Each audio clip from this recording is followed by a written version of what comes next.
The 1953 Iranian coup d'etat, known in Iran as the 28 Morda coup d'etat, was the overthrow of the democratically elected Prime Minister Mohammad Mossadegh in favor of strengthening the monarchical rule of Mohammad Reza Pahlavi. On August 19, 1953, orchestrated by the United Kingdom under the name Operation Boot and the United States under the name Operation Ajax. Mossadegh had sought to audit the documents of the Anglo-Iranian Oil Company, a British corporation, and to limit the company's control over Iranian petroleum reserves.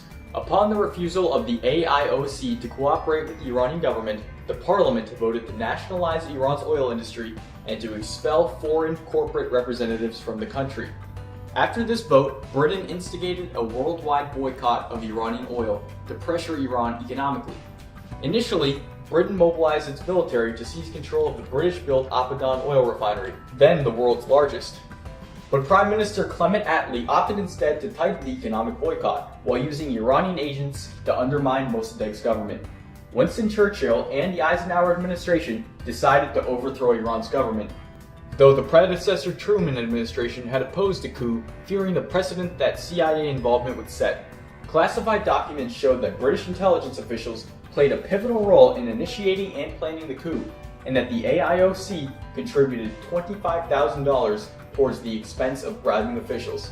In August 2013, 60 years after, the American Central Intelligence Agency admitted that it was in charge of both the planning and the execution of the coup, including the bribing of Iranian politicians, security, and army high-ranking officials, as well as pro-coup propaganda. The CIA is quoted acknowledging the coup was carried out, quote, under CIA direction, end quote, and, quote, as an act of U.S. foreign policy conceived and approved at the highest levels of government, end quote. Following the coup in 1953, a government under General Fazlollah Zahedi was formed, which allowed Mohammad Reza Pahlavi, the last Shah of Iran, to rule more firmly as a monarch. He relied heavily on the United States' support to hold on to power. According to the CIA's declassified documents and records, some of the most feared mobsters in Tehran were hired by the CIA to stage pro-Shah riots on August 19th. Other CIA-paid men were brought into Tehran in buses and trucks and took over the streets of the city. Between 200 and 300 people were killed because of the conflict.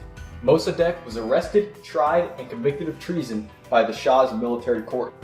On December 21st, 1953, he was sentenced to 3 years in jail, then placed under house arrest for the remainder of his life. Other Mossadegh supporters were imprisoned, and several received the death penalty. After the coup, the Shah continued his rule as a monarch for the next 26 years, until he was overthrown in the Iranian Revolution in 1979.